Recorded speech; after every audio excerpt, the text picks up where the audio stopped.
The morning sun cast long shadows across the industrial district of Ouagadougou as a convoy of vehicles made its way through the bustling streets of Burkina Faso's capital. Inside the lead vehicle sat representatives from one of the world's most respected steam boiler manufacturing companies, their eyes taking in the sights of a nation in transformation. They had traveled thousands of miles for this meeting, responding to an unprecedented invitation from Captain Ibrahim Traoré, the young leader who had captured international attention with his vision for African industrialization. The company had built its reputation over decades, supplying steam boilers to factories, hospitals, and power plants across 6 continents. Their equipment powered breweries in Germany, textile mills in Bangladesh, and pharmaceutical plants in Brazil. Yet this invitation from Burkina Faso represented something different. It was not just another business deal.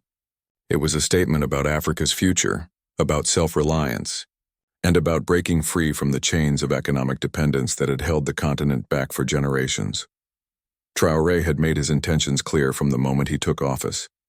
He spoke passionately about transforming Burkina Faso from a nation dependent on imported goods into a hub of manufacturing and production. He envisioned factories rising from the red earth, creating jobs for young people who had known only unemployment and migration. He dreamed of a country where raw materials would be processed locally, adding value before export, ensuring that the wealth generated stayed within African borders.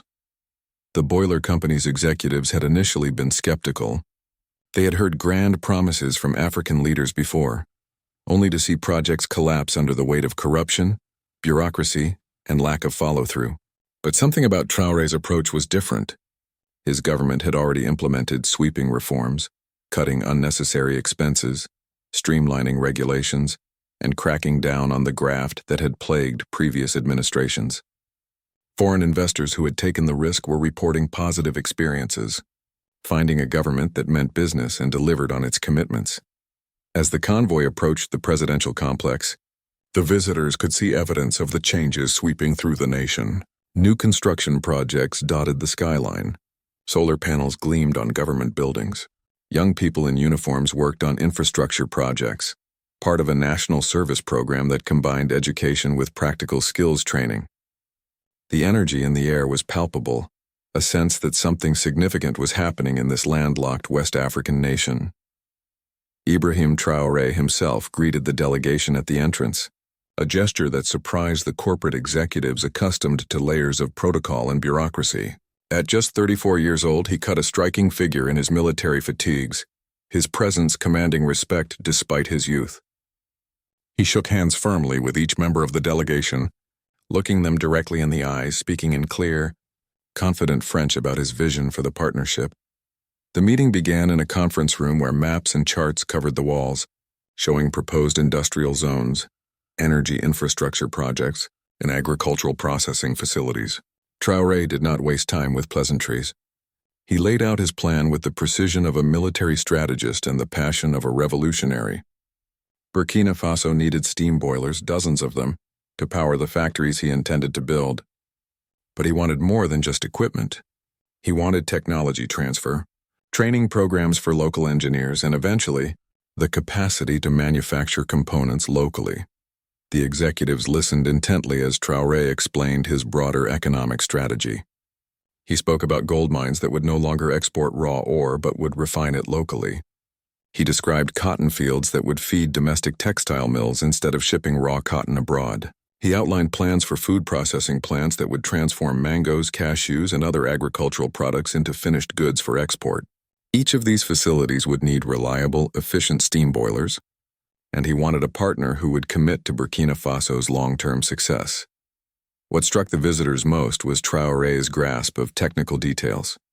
He asked pointed questions about boiler efficiency, fuel options, maintenance requirements, and environmental standards. He challenged assumptions, proposed alternatives, and demonstrated a deep understanding of industrial processes that belied his military background. It became clear that he had done his homework, consulting with experts, studying successful industrialization models from other countries, and developing a comprehensive plan that went far beyond wishful thinking. The company's technical director, a veteran engineer with 30 years of experience, found himself engaged in a detailed discussion about hybrid boiler systems that could use multiple fuel sources.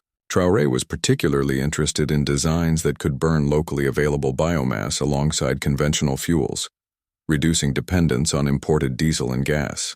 He wanted systems that would be robust enough to handle the challenges of operating in a developing country while meeting international efficiency and emission standards. As the morning session concluded, Traoré invited the delegation to lunch, where the conversation shifted from technical specifications to broader questions of economic philosophy and international relations. The young leader spoke candidly about his frustrations with traditional development models that kept African nations dependent on foreign aid and expertise. He criticized deals that extracted Africa's resources while leaving nothing behind but environmental damage and poverty. He argued passionately that Africa's youth deserved better, that they had the intelligence and drive to build modern economies if given the opportunity and the tools. The boiler company executives found themselves reconsidering their assumptions about doing business in Africa.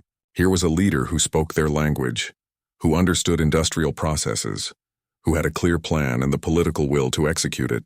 The risks were real, certainly. Political instability, regional conflicts, and economic challenges could derail even the best-laid plans. But the potential rewards extended beyond profit margins. This partnership could become a model for how international companies could contribute to genuine development, creating value for shareholders while helping to build prosperous, self-sufficient African economies. The afternoon sun filtered through the windows of the Industrial Planning Ministry as Traoré led the delegation on a tour of the proposed sites for the first wave of factories. They traveled in a motorcade that wound through neighborhoods where children played in dusty streets and women sold vegetables under colorful umbrellas. The contrast between the modest surroundings and the ambitious plans being discussed was stark, yet it only seemed to fuel Traoré's determination. Their first stop was a former military base on the outskirts of the city that had been designated as the site for a textile manufacturing complex. The land stretched for acres, mostly empty except for a few abandoned buildings and rusting equipment. Traoré walked the site with the executives, pointing out where different facilities would be located, explaining how the complex would be connected to the national power grid and water supply, describing the housing that would be built for workers and their families. A young engineer from the boiler company pulled out a tablet and began taking measurements, calculating the steam requirements for the number of looms and dyeing machines that Traoré envisioned. The numbers were substantial. This single complex would require several large industrial boilers, operating continuously to meet production demands. It represented a significant investment, not just in equipment, but in the entire supply chain and support infrastructure needed to keep such a facility running. What impressed the visitors was the level of planning that had already been completed. The government had conducted soil surveys, secured water rights, obtained environmental clearances, and negotiated power supply agreements. They had consulted with textile experts from Ethiopia and Bangladesh, countries that had successfully built garment industries. They had lined up cotton suppliers from local farmers' cooperatives and identified potential buyers in European and American markets. The project was not just a dream on paper, but a detailed blueprint ready for implementation. Traoré explained his timeline with the confidence of someone accustomed to executing complex operations under pressure. He wanted the first boilers delivered and installed within 6 months. Production would begin within a year. Within 3 years, he intended to have similar complexes operating in 3 other cities across Burkina Faso. The pace was aggressive, perhaps unrealistically so by conventional standards, but the executives were beginning to understand that Traoré operated by different rules. The second site visit took them to the outskirts of Bobo-Dioulasso, Burkina Faso's second-largest city, where plans were underway for an agricultural processing facility. This plant would handle cashews, one of the country's major crops, transforming raw nuts into roasted, packaged products ready for international markets. Currently, most of Burkina Faso's cashews were exported raw to Vietnam and India, where they were processed and sold at many times the original price. Traoré intended to capture that value for his own country. The processing facility would require a different type of boiler system, one capable of generating the precise temperatures needed for roasting, while maintaining strict food safety standards. The company's food processing specialist engaged in a detailed discussion with local engineers about steam quality, condensate recovery, and automation systems. The Burkinabe engineers asked intelligent questions, demonstrating that they had studied modern processing techniques and understood the requirements. As they toured the site, Traoré spoke about the broader impact he envisioned. The facility would directly employ 500 people, from machine operators to quality control specialists to logistics coordinators. But the indirect effects would be even more significant. Cashew farmers would receive better prices for their crops, knowing they had a reliable local buyer. Supporting businesses would spring up around the facility, from packaging suppliers to equipment maintenance services. Young people would be trained in industrial skills, creating a workforce capable of attracting additional investment. The delegation returned to Ouagadougou as evening fell, the day's discussions having transformed their perception of the opportunity before them. What had seemed like a routine international sale now appeared as something more significant, a chance to be part of a historic transformation. Yet questions remained. Could Burkina Faso really pull off this ambitious industrialization program? Did Traoré have the political support and institutional capacity to see it through? What guarantees could be provided to protect the investment? That evening, over dinner at a restaurant overlooking the city, these concerns were addressed head-on. Traoré had invited not just government officials but representatives from the private sector, civil society organizations, and even opposition political parties. He wanted the boiler company to understand that his vision had broad support, that it was not just the project of one leader, but a national consensus about the path forward. A prominent businesswoman spoke about how local entrepreneurs were ready to invest alongside foreign partners, providing the local knowledge and networks necessary for success. A union leader discussed how workers' organizations supported industrialization as the best path to creating quality jobs with decent wages. A traditional chief from a rural area explained how communities were eager to see their young people find opportunities at home rather than risking their lives trying to reach Europe. Even a member of the political opposition acknowledged that while they had differences with Traoré on various issues, industrialization was something that transcended partisan politics. Every major political party recognized that Burkina Faso needed to transform its economy, to move beyond subsistence agriculture and commodity exports, to build a modern industrial base that could provide prosperity for future generations. The company's CEO, a cautious man who had built his career on careful risk assessment, found himself moved by the passion and unity of purpose he witnessed. He had attended countless business dinners around the world, heard endless pitches from government officials, sat through presentations that promised the moon. But this was different. There was an authenticity to the commitment, a sense that everyone in the room understood they were at a pivotal moment in their nation's history. As the evening concluded, Traoré made a personal appeal to the executives. He acknowledged the risks they would be taking, the uncertainties they faced, but he also reminded them that the greatest rewards in business often came from having the courage to believe in something before it was obvious to everyone else. Companies that had invested early in China, in India, and Southeast Asia had reaped enormous benefits. Those who had waited until success was guaranteed had missed the best opportunities. He spoke about legacy, about what it meant to be part of building something lasting and meaningful.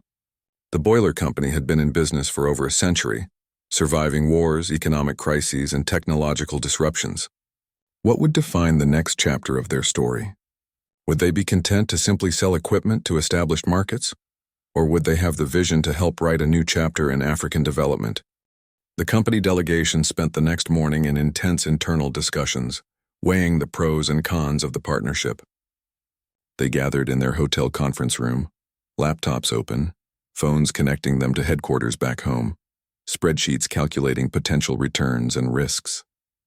The financial analysis was complex, involving currency fluctuations, political risk insurance, customs duties, and logistics challenges unique to a landlocked African nation. The technical team raised concerns about the infrastructure requirements. Burkina Faso's power supply was intermittent, roads were poor in many areas, and the supply chain for spare parts and maintenance services was underdeveloped. These were not insurmountable obstacles, but they would require additional investment and careful planning. The company would need to stock extensive spare parts inventories, train local technicians to handle routine maintenance, and perhaps even invest in backup power generation systems. However, the commercial director pointed out that these challenges also represented opportunities. The company could differentiate itself by offering comprehensive support packages, becoming not just a supplier, but a true partner in Burkina Faso's industrialization. They could establish a regional service center that would eventually serve customers across West Africa. The knowledge gained from operating in challenging conditions could be valuable in other emerging markets. The discussion kept returning to Traoré himself. The young leader had made a powerful impression on everyone who met him. His combination of technical knowledge, strategic thinking, and genuine passion for his country's development was rare among political leaders anywhere in the world. But was he the kind of stable partner a company could build a long-term relationship with? Military leaders who came to power through coups were not typically associated with the rule of law and institutional stability that businesses required. Yet the due diligence team had uncovered some encouraging facts. Since taking power, Traoré had moved quickly to establish civilian oversight mechanisms, promised elections within a reasonable time frame, and showed respect for judicial independence. He had not enriched himself or his inner circle, living modestly and maintaining the discipline of his military background. International observers who had been skeptical initially were beginning to acknowledge that he might be different from the typical strongman leader. The breakthrough in the discussions came when the CEO received a phone call from an unexpected source. A former European ambassador to Burkina Faso, now retired but still well connected in African affairs, offered his perspective. He had watched Traoré closely since his rise to power and believed the young leader was genuine in his reformist agenda. More importantly, he had the backing of a population tired of corruption and stagnation, giving him a political mandate that went beyond military force. The ambassador explained that Traoré represented a new generation of African leaders who were pragmatic rather than ideological, focused on results rather than rhetoric. They were willing to work with anyone, Western companies, Chinese investors, Middle Eastern funds, as long as the partnerships benefited their countries. They were also increasingly sophisticated, learning from the mistakes of previous generations and demanding fair deals rather than accepting whatever terms were offered. By midday, the company delegation had reached a consensus. They would move forward with the partnership, but they would do so carefully and incrementally. The first phase would involve supplying boilers for the textile complex, with payment terms that minimized risk. If that went well, they would expand to the agricultural processing facility and other projects. They would also propose a training program, bringing Burkinabe engineers to their facilities abroad to learn maintenance and operation, building the local capacity that Traoré desired. The afternoon meeting with Traoré to present their decision was charged with anticipation. The young leader sat across the conference table, flanked by his ministers of industry and finance, listening intently as the CEO outlined the proposed partnership. When the presentation concluded, Traoré leaned back in his chair, a slight smile playing at the corners of his mouth. His response was characteristic of his direct style. He appreciated the company's willingness to engage, but he had some modifications to propose. He wanted more aggressive technology transfer provisions, ensuring that within 5 years, Burkina Faso would have the capability to manufacture at least some boiler components locally. He wanted the training program expanded to include not just engineers, but also technicians and fabricators. And he wanted a commitment that the company would source some materials and components locally where possible, helping to develop Burkina Faso's supplier base. These demands sparked a new round of negotiations that stretched through the afternoon. The company representatives argued that some of what Traoré wanted would take time to develop, that you could not simply transfer complex manufacturing capabilities overnight. Traoré countered that he was not asking for overnight transformation, but for a genuine commitment to building local capacity over time. He was willing to be patient, but he needed to see a clear roadmap toward greater self-sufficiency. The negotiations revealed much about both parties. The company executives, accustomed to dictating terms in developing markets, found themselves dealing with a leader who knew what he wanted and was willing to walk away if necessary. Traoré made it clear that while he valued the partnership, He had other options. Chinese companies had already expressed interest, as had firms from Turkey and India. He would choose the partner who best aligned with his vision for Burkina Faso's long-term development. Yet Traoré was not unreasonable. He understood business realities, the need for companies to make profits, the importance of protecting intellectual property. He was willing to offer incentives, tax breaks, guaranteed contracts for future projects, assistance with logistics and customs. What he would not compromise on was his insistence that foreign investment should leave Burkina Faso stronger, more capable and less dependent than it was before. As the sun began to set, casting orange light through the conference room windows, a deal began to take shape. The company would supply the initial boilers on favorable terms, with a phased approach to technology transfer and capacity building. They would establish a training center in Ouagadougou, bringing in experienced instructors to work with local engineers. They would commit to sourcing at least 20% of materials locally within 3 years, working with Burkinabe suppliers to ensure quality standards were met. In return, the government would provide certain guarantees: priority access to foreign exchange for importing necessary components, streamlined customs procedures and contracts for additional projects as they came online. Traoré also offered something less tangible but equally valuable: his personal commitment to making the partnership succeed. In a country where the president's words still carried enormous weight, this was no small thing. The agreement in principle was reached as darkness fell over Ouagadougou. There would still be weeks of legal work, due diligence, and final negotiations before contracts were signed. But the foundation had been laid for a partnership that both sides believed could be transformative. The company would gain a foothold in a promising market and a chance to be part of something historically significant. Burkina Faso would get the equipment and knowledge it needed to begin its industrial transformation. 3 months later, the first shipment of boilers arrived at the port of Lomé in neighboring Togo, beginning the long overland journey to Burkina Faso. The massive equipment, carefully packed in protective crating, represented not just millions of dollars in machinery, but the hopes of a nation seeking to transform its economic destiny. Traoré personally went to the border to oversee the customs clearance, a symbolic gesture that underscored how seriously he took this project. The logistics of transporting industrial boilers through West Africa proved as challenging as anticipated. Roads that looked adequate on maps turned out to be rutted tracks that required careful navigation. Bridge weight limits had to be verified, sometimes requiring detours that added days to the journey. Yet the meticulous planning paid off, and within 2 weeks, the equipment reached the textile complex site in Ouagadougou, where a crowd of workers, officials, and curious citizens had gathered to witness the arrival. The installation phase brought together teams from 3 continents. The boiler company sent its most experienced technicians, men and women who had installed equipment in factories from São Paulo to Shanghai. They worked alongside Burkinabe engineers, recent graduates eager to apply their theoretical knowledge to real-world challenges. A construction crew, managed by a Turkish firm with extensive African experience, prepared the foundations and built the boiler house to precise specifications. What could have been a scene of cultural clash and miscommunication instead became a masterclass in international cooperation. The European technicians, initially skeptical about working with inexperienced local engineers, were impressed by the quick learning and genuine enthusiasm of their Burkinabe counterparts. Language barriers were overcome through a mixture of French, English, and the universal language of engineering diagrams and practical demonstration. Traoré made it a point to visit the site regularly, often arriving unannounced to check on progress. He would don a hard hat and safety vest, walking through the construction area, asking questions, listening to concerns.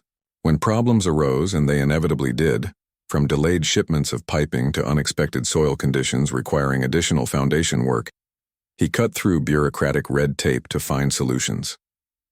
Ministers learned that if the boiler project needed something, it was to be provided immediately.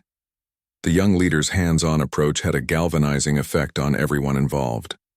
Workers put in extra hours not because they were ordered to, but because they felt part of something important. When technical challenges emerged, teams stayed late brainstorming solutions rather than simply waiting for instructions from headquarters. A sense of collective purpose permeated the project, the feeling that they were all writing a new chapter in Burkina Faso's story. Meanwhile, Preparations for the broader textile operation continued in parallel. The government had partnered with experts from Bangladesh, a country that had successfully built one of the world's largest garment industries from scratch. These advisors helped set up training programs for machine operators, quality controllers, and production managers. Young Burkinabés traveled to Dhaka for intensive courses, returning with skills and knowledge to share with their peers.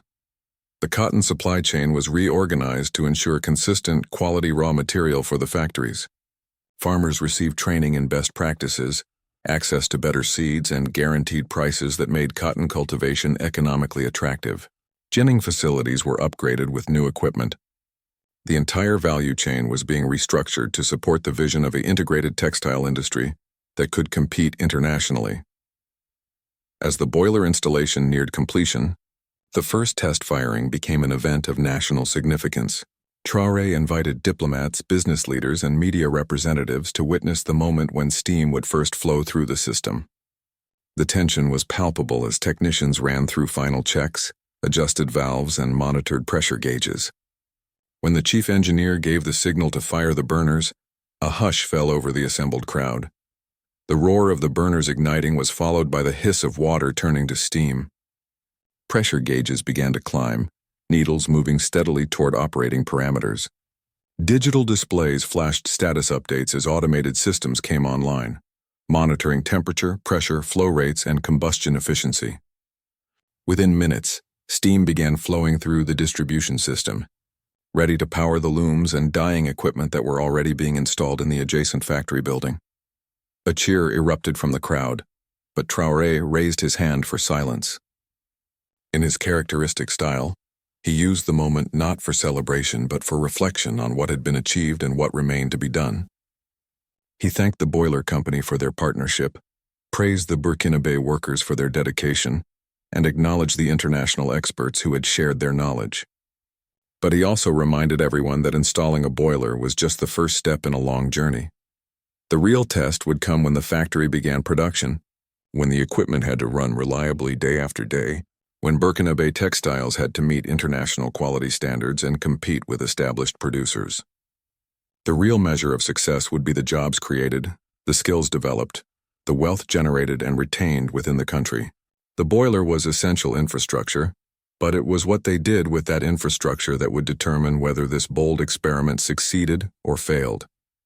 In the weeks that followed, the textile complex came alive with activity. Looms began operating, their rhythmic clatter filling the factory floor. Dyeing machines processed fabric in vibrant colors. Quality control stations checked each batch for defects. Logistics teams coordinated the flow of raw materials in and finished products out. The steam boilers hummed in the background, providing the energy that made it all possible. Their reliable operation a testament to both good engineering and thorough preparation. The first shipment of finished textiles to leave the factory was again treated as a significant occasion. Traoré was there to see the containers loaded, each one stamped with Made in Burkina Faso labels. These were not luxury goods destined for high-end boutiques, but practical fabrics for work clothes, school uniforms, and home furnishings. Yet they represented something profound.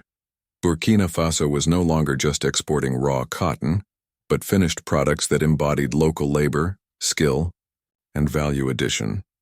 International buyers who had initially been skeptical about sourcing from Burkina Faso were pleasantly surprised by the quality.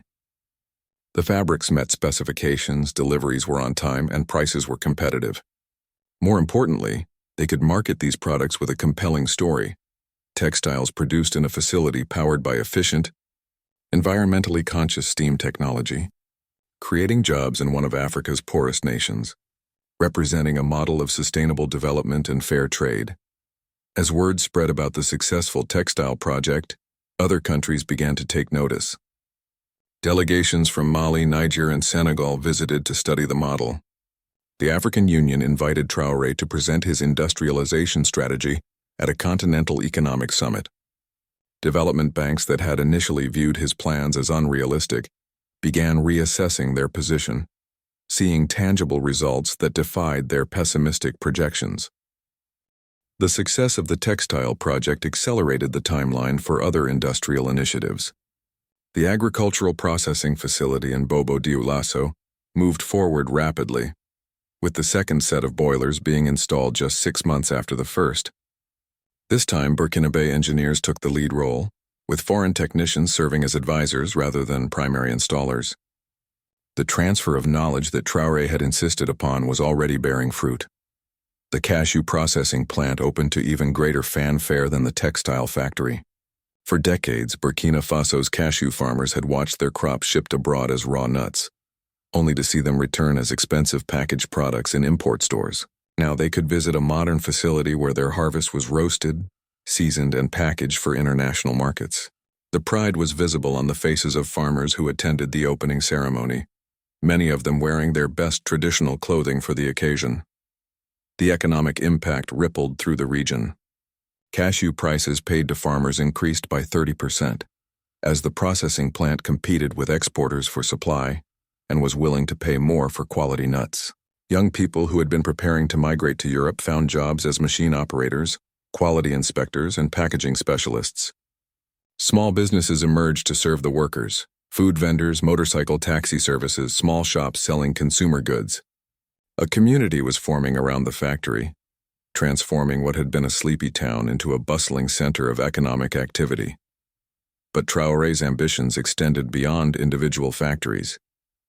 He envisioned entire industrial zones, clusters of related businesses that could support each other and create economies of scale.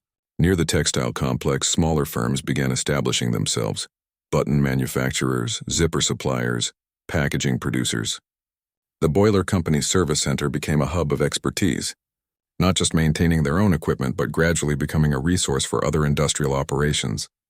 The partnership with the boiler company evolved beyond the original equipment sales.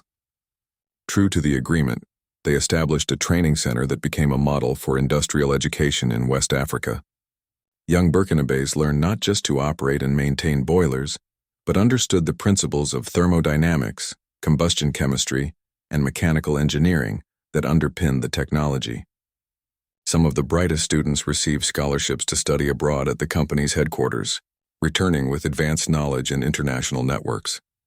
One such student was Aminata Ouedraogo, a young woman from a rural village who had excelled in mathematics and physics in school. She had won a place in the boiler training program and impressed instructors with her quick grasp of complex concepts and her innovative thinking.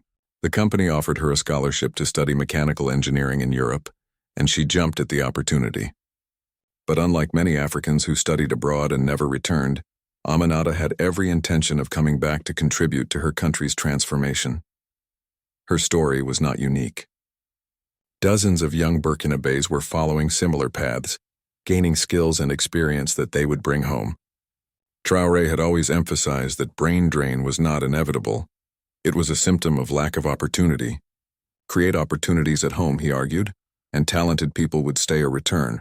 The industrial projects were proving him right.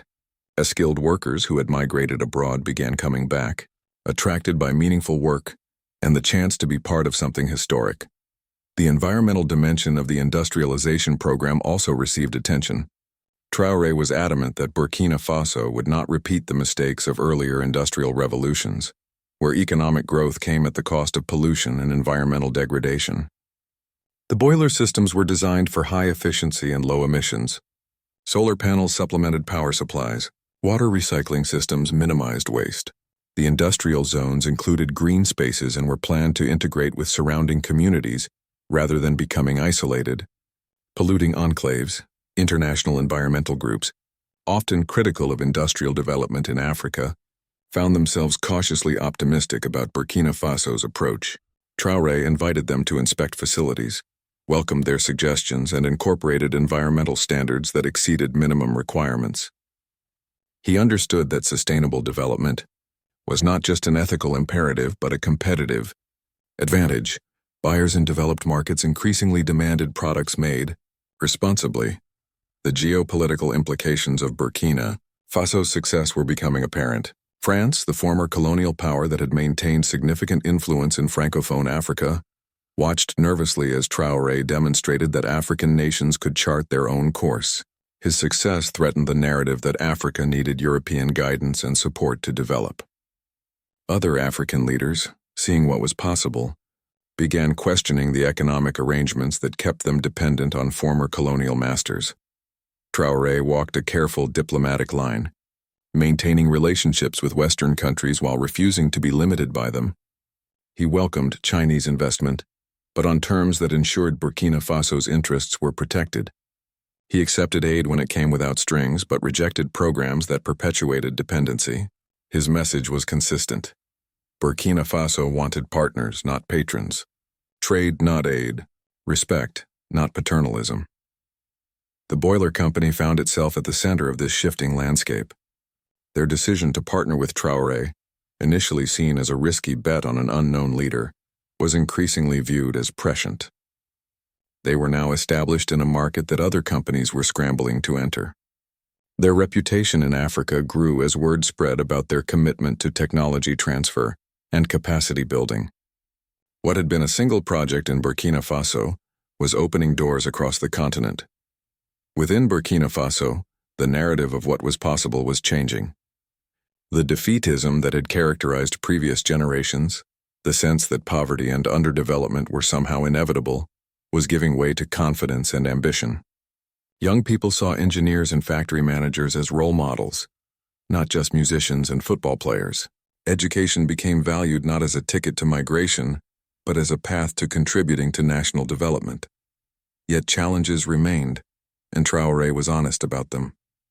The regional security situation was precarious, with terrorist groups operating in parts of the country.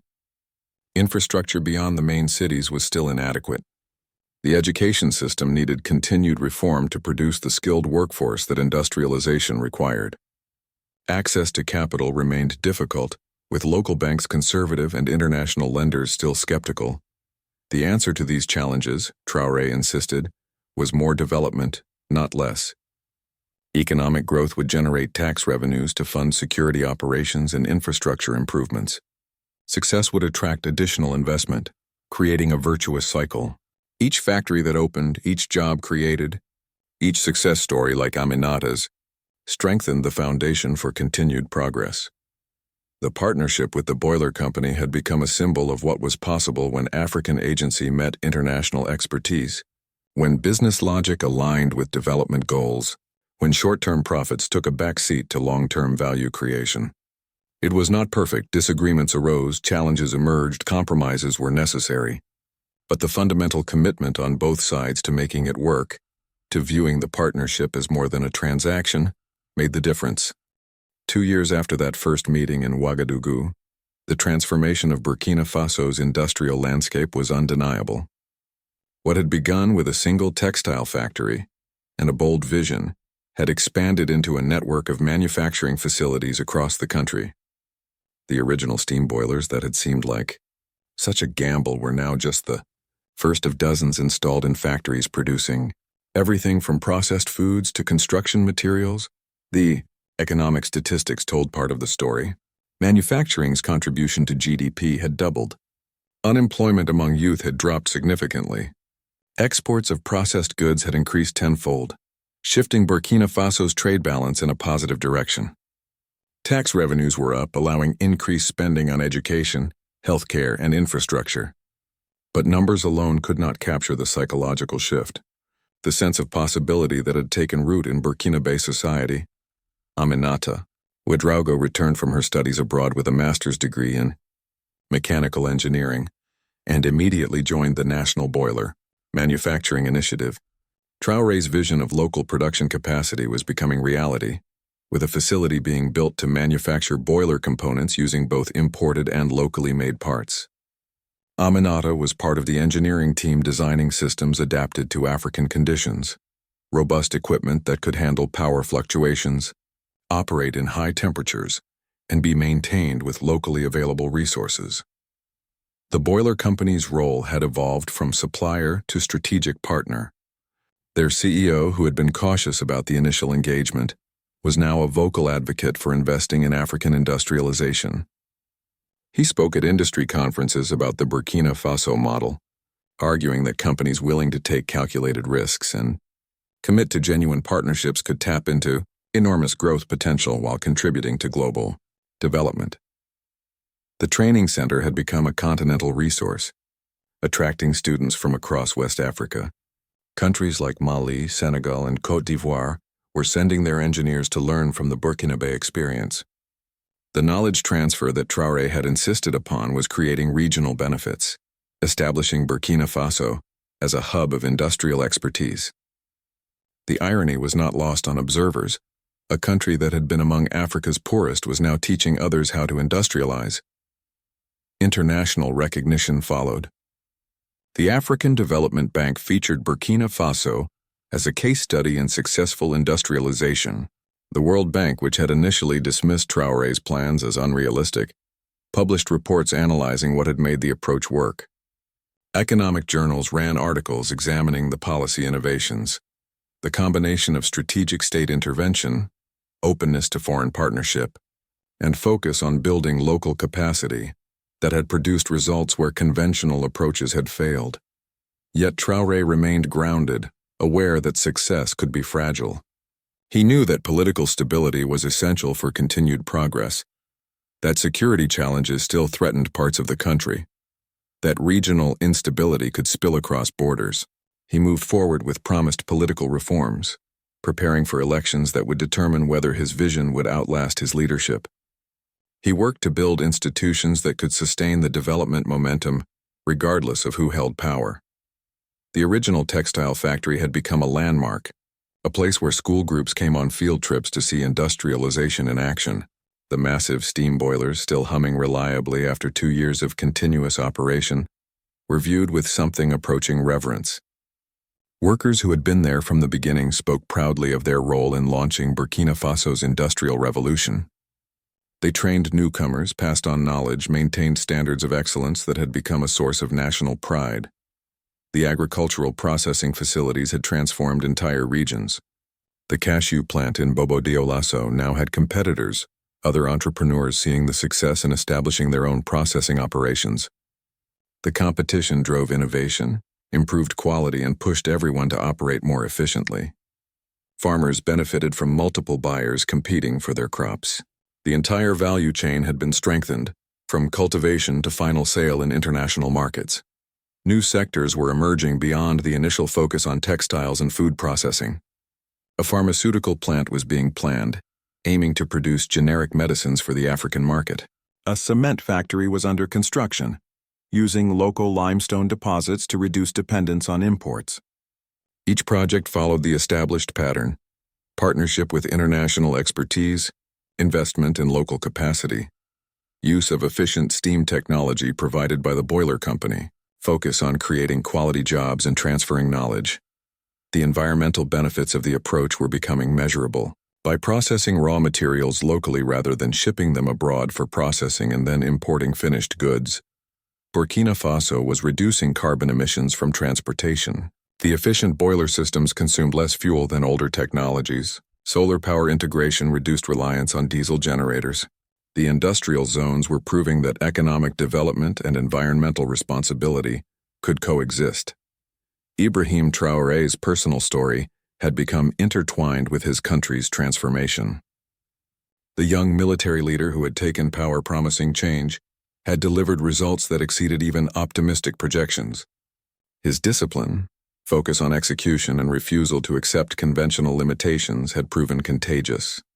A generation of young Burkinabés was growing up believing that anything was possible with hard work, smart planning, and refusal to accept second-class status. The boiler partnership had evolved into something neither party had fully anticipated at that first meeting. What began as a commercial transaction had become a symbol of a new model for North-South cooperation. The company had discovered that real partnership, with genuine technology transfer, capacity building, and shared risk, could be more profitable than exploitative relationships. Burkina Faso had demonstrated that African nations could negotiate from a position of dignity and self-confidence, insisting on terms that served their development needs. Other African leaders were taking notice, and some were adopting similar approaches. The Burkina Faso model was being discussed in capitals across the continent. Elements of Traoré's strategy, the focus on processing raw materials locally, the insistence on technology transfer, the investment in technical education, the creation of industrial zones with supporting infrastructure, were being replicated elsewhere. The ripple effects of one small landlocked nation's bold experiment were spreading across Africa. The boiler company found itself well positioned to benefit from this broader shift. Their reputation as a partner willing to invest in African capacity gave them a competitive advantage as other countries sought to replicate Burkina Faso's success. They opened offices in multiple African capitals, hired local engineers, and adapted their business model to emphasize long-term relationships over quick sales. The Africa division, once a minor part of their global operations, was becoming a major growth engine. For the workers in the factories, the impact was deeply personal. Men and women who had faced unemployment or subsistence farming now had stable jobs with decent wages. They could afford to send their children to school, improve their housing, plan for the future. The dignity that comes with meaningful work transformed not just their economic circumstances but their sense of identity and possibility. They were no longer just trying to survive but were building something, contributing to something larger than themselves. As the second anniversary of the first boiler installation approached, plans were made for a major celebration. The event would showcase how far Burkina Faso had come.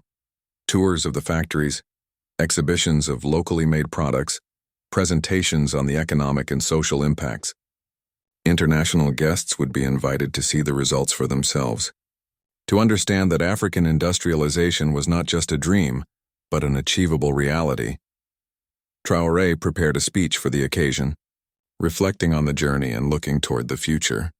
He would acknowledge the challenges overcome, thank the partners who had believed in the vision, celebrate the workers whose dedication had made it possible.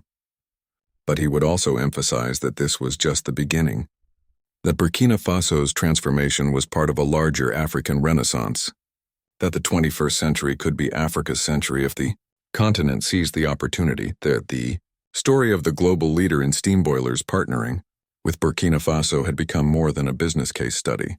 It was a narrative about what becomes possible when leaders have vision, when companies look beyond immediate profits to long-term value, when nations refuse to accept poverty and dependence as their destiny. It was proof that with the right combination of local determination and international partnership, Africa could write its own success story. One factory, one boiler, one job at a time. The bold statement that Ibrahim Traoré made was not just in words but in action, demonstrating that African nations could industrialize, could build partnerships on their own terms, could transform their economies through strategic vision and determined execution. And the steam boilers, humming away in factories across Burkina Faso, stood as monuments to what had been achieved and symbols of what remained possible for a continent ready to claim its place in the global economy.